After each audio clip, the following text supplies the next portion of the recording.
Hello બધાને જય માતાજી અને સ્વાગત છે આપણા બીજા બ્લોગ્સમાં।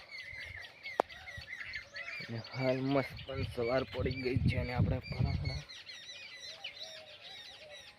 અને આપણી બાંદરી પણ એવડી થઈ ગઈ છે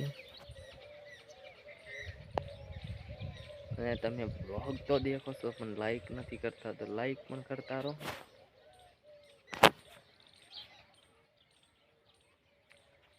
બીજું તો આપણે શું કહેવાનું, બીજું તો કંઈ આપણું શાકભાજી પણ આવડું થઈ ગયું છે।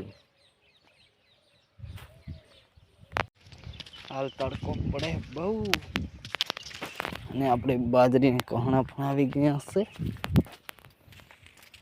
અને તડકો છે બહુ અને આપણે નાહી ધોઈને ફ્રેશ થઈ ગયા છીએ। અને આજનો બ્લોગ પસંદ આવ્યો તો લાઈક શેર સબસ્ક્રાઈબ કરી દેજો।